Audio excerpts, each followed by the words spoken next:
Preventing truancy. Truancy tops the list of misdemeanors by our students. Almost every day, students are caught playing truant. Although it is not a serious problem, it must be nipped in the bud. Truancy means being absent from school without a valid reason. Students play truant for a number of reasons. Most of them play truant because of negative peer influence. They follow their friends who skip school. Financial problems can also cause a student to stay away from school, and that explains why students who play truant are mainly from the lower income groups. Learning problems is another cause of truancy. Students who find academic subjects difficult or boring would prefer to play truant. Some students who are addicted to drugs or alcohol will frequently be absent. The fear of bullying or harassment may also cause timid students to play truant. If left unchecked, truancy can lead to juvenile delinquency and numerous other negative outcomes. Youths who play truant have an increased risk of dropping out of school. School dropouts are more likely to be unemployed as prospective employers are concerned about attendance of their potential employees. Regular school attendance is also important for academic success. If a student often plays truant, he may fail in his examinations. Students who play truant also have low self-esteem and become social misfits. To curb truancy, initiatives must be taken. Prevention is the key. Early intervention can tackle the problem. Students who often skip classes should be given counseling. Parents should check with teachers and school authorities periodically to monitor students' attendance. Police patrols will deter repeat offenders. Junk food. Junk food comes in many colors, flavors and types of packaging. Most of it contains very little nutrition. Some are in the form of drinks and others in the form of food and snacks. The drinks are usually colorful and contain a lot of sugar. These drinks can cause diabetes and hyperactivity. Many school kids are addicted to these drinks, and this has become a big problem to our healthcare system. Burgers and fries are another form of junk food that has caught on here. They originate from Western countries where the lifestyles need fast and convenient food that is usually fried and coated in sauces. These types of food, which include fried chicken and beef, usually have high salt content. This paired with sweet colas is a recipe for disaster. They can lead to obesity and heart disease. Other forms of junk food are preserved fruits. They usually come from China and are known to contain preservatives, artificial coloring and lots of salt or sugar. These preserved snacks are linked to allergies and cancer. Some food coloring can cause asthma. Almost all junk food is linked to obesity as it is high in carbohydrate. When we mention junk food, the donut is one famous example. They are usually coated, glazed and covered in chocolate, sugar and all sorts of unhealthy colorful toppings. They are not cheap either. So it is an expensive way to diabetes and obesity. Another worrying example of junk food that is widely available is candy. Candies of all colors and shapes. Flavors and wrappings are found almost everywhere. They are usually cheap and sold in places where there are children and schools. These candies are found to contain banned substances such as flavoring and coloring. Most are made from sugar and starch. Some have been banned by the Ministry of Health. In conclusion, we must educate the public of this huge threat to our health. The younger generation must be informed of the danger, and laws must be formulated to lessen the damage it causes. Honesty. According to the Cambridge Dictionary, Honesty is the quality of being truthful or being able to be trusted, or the quality of not being able to steal, cheat or lie. So, you can see what a good quality it is and how important it is for one to possess this quality. Honesty requires one to be truthful. So it is a good quality for friends to have. Friends must be truthful to one another so that there is mutual trust. Friends must not cheat or betray one another. So-called friends who cheat or betray us are not really friends but are actually enemies in disguise. Honesty must also be present in a marriage or the relationship will not last. Marriage partners must not cheat and have affairs with others. They must remain faithful to the one they have vowed to love in health or in sickness and during good times or bad.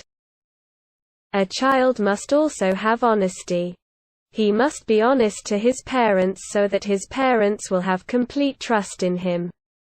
He must not do undesirable things that hurt his parents. He must act in ways that make them happy, such as concentrating on his study and avoiding bad company. Honesty is also important in an employee. An employee must carry out his work honestly so that both his employer and he, himself, will prosper. Dishonesty at work, such as not doing one's share of work properly or stealing employer's goods, will harm both the firm he is working for and he, himself. Eventually the firm will have to close down and the employee lose his job. Honesty is also important in a politician, although many people think that politicians are never honest. Voters can see through a politician's falsehood and not vote for him.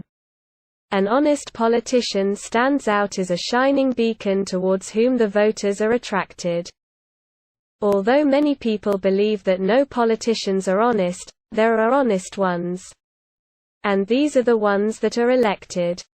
An honest politician is important because when he is elected and governs the country, he will not mislead, cheat or betray the people who have elected him.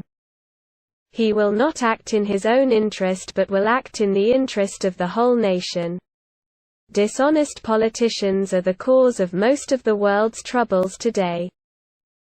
From the foregoing, we can see how important honesty is in our lives, whatever we may be. Food. "You are digging your grave with your teeth," was the doctor's cry to his patient. It is just as true today that people damage their health by eating badly. This is because food nowadays can be obtained in different varieties. Food can become either too much or too little of a good thing to people as well as animals. Of course, it is not only the type of food eaten that affects people's health but also the amount and how they are cooked. Food holds a special meaning in many people's lives. It is not a mere substance to keep one alive, instead there is so much more to it. Some people eat food because they are hungry. However, some may find solace in food, especially when people are under constant pressure, anger or solitude. They usually vent their frustrations by eating. They will find anything from the refrigerator to fill their poor stomachs. Stuff such as sweets, candies, chocolates and junk food become the victims. Food is a passion for people when there is a family gathering or during festive seasons. So food, as a matter of fact, binds the ties among family members because it is during this time that laughter, joy and sorrows are shared over the dining table. In our country, food seems to portray itself with utmost importance. We can find a variety of food among the multiracial people of Malaysia. During festive seasons, we enjoy ourselves with mouth-watering food. In fact, we are able to discover the customs of people by means of food. All kinds of traditional delicacies can be savored by the people of Malaysia. Food can be prepared in many ways. Some of them, especially vegetables, can be eaten raw. Food can be steamed, roasted, stewed or fried. Each method of cooking gives food a distinctive taste. Different people prepare food in different ways too. Food is important not only to humans but to animals as well. No living things can survive in this world without eating food. However, food can also be harmful to us if taken too much. We should know the right amount of food to consume, as well as the type of food in order to maintain a healthy life. Ways of improving discipline in schools. Nowadays, many people complain about the lack of discipline in schools. As we leaf through the newspapers, we often read about gang fights in schools, smoking among students, truancy and vandalism of school property. One of the ways of eradicating problems related to bad discipline in schools is to counsel problem students who create disciplinary problems such as habitual truancy, dropping out of school or bullying. By counseling these troubled students regularly, experienced counselors can encourage them to air their troubles and can then get to the root of the problem. Most of these students are emotionally unbalanced and have low self-confidence. By helping them recover their self-esteem and their self-worth, the counselors play an important role in helping them become more emotionally stable. Thus, they will be able to see things from a more disciplined and mature perspective. For students who are more hardcore, school rules should be tightened and strictly enforced to curb bad behavior in schools. Anyone caught committing serious offenses such as vandalism, extortion and arson should be given severe warnings and be put under surveillance. If this does not curb an incorrigible student from extorting from younger students or wrecking school property, expulsion from the school is necessary. This will serve as a reminder to other students that such serious misdemeanors will bring about dire punishments. Another way of decreasing disciplinary problems is to encourage participation in extracurricular activities. This will ensure that free time after school is well used by students.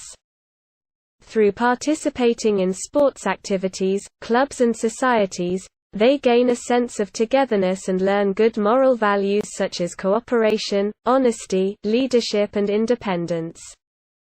This in turn means they will be more disciplined, take pride in their school and not cause disciplinary problems. Lastly, parental participation should be encouraged as parents are the ones who know their children well. School authorities should work together with the parents as much as possible to help improve the students' behavior. Parents should spend more time with their children to instill in them good moral values and a strong sense of self-worth, as students spend most of their time in school and at home. Teachers and parents can have either a good or bad influence on them, so it is essential that these two adult groups are themselves good role models. If all these steps are implemented firmly and fairly, no problems of discipline should arise. As such, the school can be a safe and conducive place for learning and students can thrive in such an environment. Keeping fit. Keeping fit in today's affluent society, we often hear of people suffering from obesity and various other related illnesses, such as heart problems. You would think that these well-educated people would realize the importance of taking care of their bodies and staying fit, but this is not the case. The benefits of keeping fit are many. First, there is the mental advantage of training our mind to be more alert and perceptive. Thus we can have a stimulated mind that is able to make effective progress in studies or at work. Then there are the obvious physical advantages, which include having a well-toned body and plenty of stamina, as well as the prevention of osteoporosis. Who doesn't want a nice physique? Plenty of energy that allows us to endure any physical challenge and strong bones, even as we get older. Of course, to be able to reap the rewards of keeping fit. We must first know how we can go about doing it.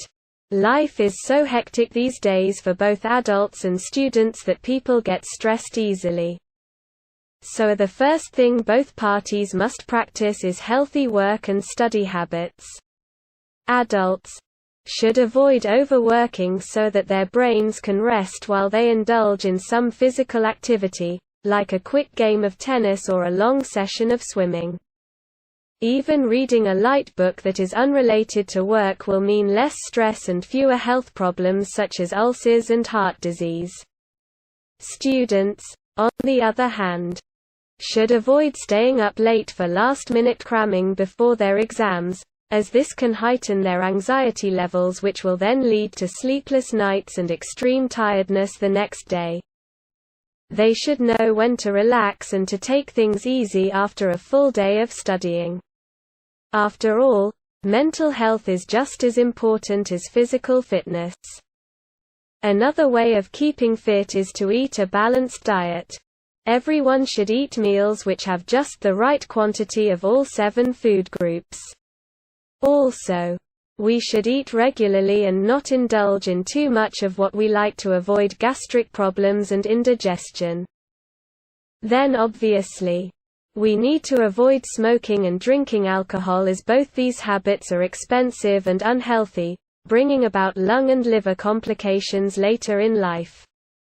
Just as importantly, we should stay away from drugs as they can hurt and harm us. All in all, keeping fit is essential because it allows us to be physically healthy, mentally alert, and it prevents us from succumbing to the common complaints associated with getting older.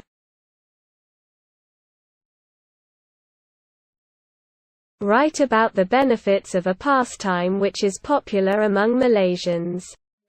Malaysians enjoy a vast variety of outdoor activities and pastimes because of our beautiful weather.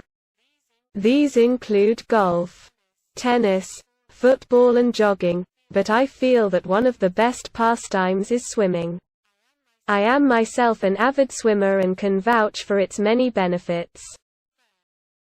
First, swimming can give us a great all-round workout, as no other form of exercise uses so many muscles in the body so fully. We exercise various parts of our body and become more supple when we do the different swim strokes. Our cardiovascular fitness is also definitely enhanced as we need to breathe well when we swim.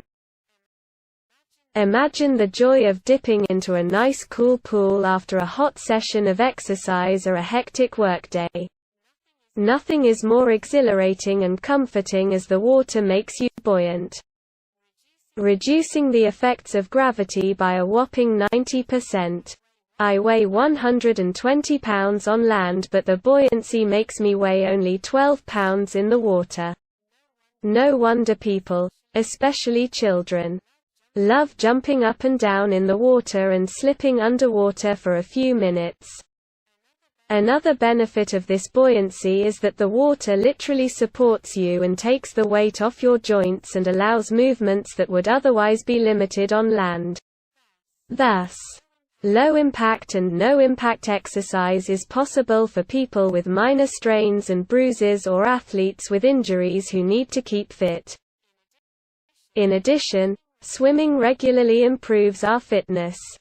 Apart from the fact that swimming has a wonderful massaging effect on our muscles and joints, research shows that exercising in water causes an overall 10 to 15% decrease in heart rate and a 10% decrease in blood pressure. This effect is caused by the reduced circulation of blood to the skin. The resulting increased return of blood to the heart and circulatory system frees blood to go directly to our working muscles. Last but not least, if you vary your swimming routine by doing all the strokes, crawl, breaststroke, backstroke, butterfly and side stroke, you are actually toning your body and sculpting it into better shape. And yes, swimming is certainly an enjoyable and beneficial pastime. I really enjoy swimming. It is cool, in every sense of the word. Discuss the advantages and disadvantages of studying overseas. Though Malaysia now boasts a fair number of universities, the limited number of places means that every year, many of our successful A-level students go abroad to study. Those who have come back with overseas degrees cite various advantages in going abroad for further studies. For one thing, many of them feel that there is a greater choice of courses open to the Malaysian undergraduate overseas, whereas here, the student is often not permitted to do the desired course because there are too many people applying for it or because of the quota system. Furthermore, studying overseas means that students are separated from the comforts of home since they cannot afford the time and the money to come back every month or so. Being on their own without parents or the maid to attend to their needs usually encourages these students to become more independent. They learn to organize their time efficiently as they have to study as well as keep house and cook their own meals. On the other hand, overseas education often comes at great cost. Many families sacrifice a great deal and live frugally so that they can send their children to pursue their studies abroad. The students themselves might suffer initial pangs of homesickness and find difficulty in adjusting to a new environment. Also, there is the fear that these youngsters, unsupervised by their elders and mixing mainly with people their own age, might be easily influenced by the laxity of lifestyle which is so prevalent overseas. They might get hooked on drugs, be corrupted by strange ideas and eventually become alienated from their own culture. However, I personally feel that an overseas education is a broadening experience. Malaysians studying overseas get to meet, not only students of the host country, but also other foreign students like themselves. They become familiar with other cultures on a more intimate level and not just from reading about them. This allows them to compare the different lifestyles and ways of thinking. Thus, when they return to Malaysia, they will be more global in their outlook and not be so blinkered in their views. Besides, studying abroad can be enriching in other ways. Take, for example, the case of a cousin of mine who won a scholarship to New Zealand. Though academically brilliant, she was diffident in the company of strangers, but there, she took part in various cultural activities, such as International Night, to promote Malaysian culture. Gradually, she became more confident and less shy, and now, she has many overseas friends with whom she is still in close touch. In conclusion, I believe that, while a few Malaysian students may go astray overseas, many of our undergraduates abroad make the most of their experiences. Monthly tests and examinations are necessary. What do you think? I think most secondary school students in Malaysia would agree with me that monthly tests and examinations cause a lot of stress. However, we must not forget that these tests and examinations are part and parcel of our education system. No matter how much we loathe them, we need them to assess how much we have learnt and to evaluate our academic progress. Indeed, this is the main reason why any test is given, or any examination is held. Through a series of tests and examinations, teachers and examiners can gauge the academic ability of students. Students, too, can benefit as they will know their own strengths and weaknesses. At school, their teachers point out how they can improve their grades in the tests, and tell them where they have gone wrong in their answers. On a national level, examinations are administered fairly and marking is done without considering race, color or creed. Thus, They are the best measure of a student's academic ability and potential. Tests and examinations are also good ways to keep students focused on their studies because nowadays students face too many distractions. If there were no testing system at all, some students would laze the whole day. Others would probably learn, but this learning would be either haphazardly wide, or else focused on one thing only. This is not good as our future working lives require a variety of specific skills. Furthermore, with testing and examinations, students learn to be disciplined. Learn how to schedule their day and to compete with themselves and with others. Also, they have to think deeply, to write out their thoughts and to use their brains regularly. Thus, testing and examinations make studying more interesting and challenging. Man is by nature competitive, so having regular tests and examinations keeps students on their toes. They are forced into studying hard to perform well vis-a-vis their peers. To me, it would defeat the point of going to school if nobody cared how much you had learnt, or how well you had fared. Nevertheless, I realize that some students might not perform as well in government examinations as they should. Because they happen to be sick during the examination period or they have just lost a loved one. Thus, it seems unjust to have their whole life badly affected by low grades in one examination. A fairer system of examination testing would be a combination of marks taken during the course of the school year and the final examination score. That way, students still learn for various tests and examinations, but they would not be too stressed because they know what they have achieved through the year also counts. For all these reasons, I believe in our education system with its reliance on tests and examinations.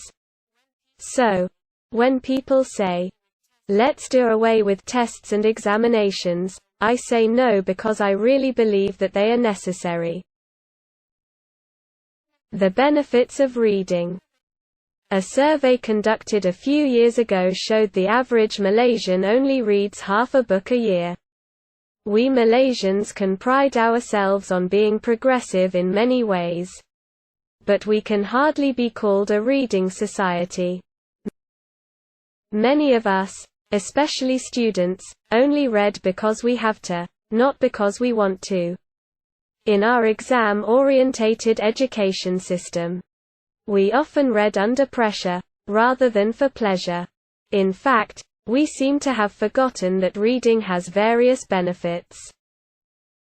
First, as young children, we can gain a certain indescribable pleasure which only comes through quietly perusing the pages of a good book.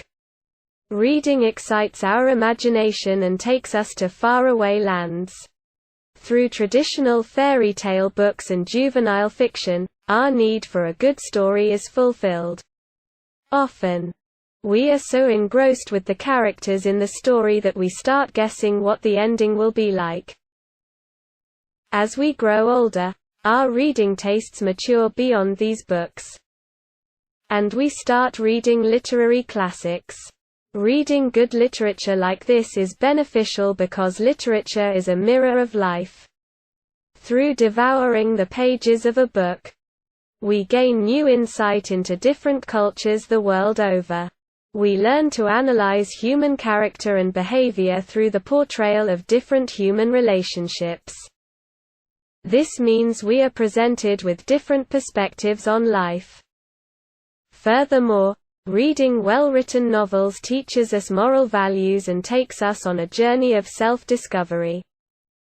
If we think carefully about the right and wrong choices made by the characters, we acquire the habit of thinking critically and making wise decisions. This is, of course, part of growing up into responsible adults. Last but not least, a sustained reading program helps to improve our grammar and vocabulary. Through wide reading, we are exposed to many different grammatical structures and various writing styles. Without knowing it, these structures and styles are unconsciously assimilated and stored within us, so that we gradually enhance our proficiency. Besides that, we develop our own writing style and will be able to write more creatively. We learn to communicate our message to someone more effectively through the use of the right word or phrase. Thus, it is obvious that the reading habit brings many benefits, and the love of reading has to be instilled in young minds. Children should be taught that books can hold a world of amusement, excitement, and fascination. This will ensure that they grow up with an unquenchable thirst for knowledge and a desire to let their imagination soar.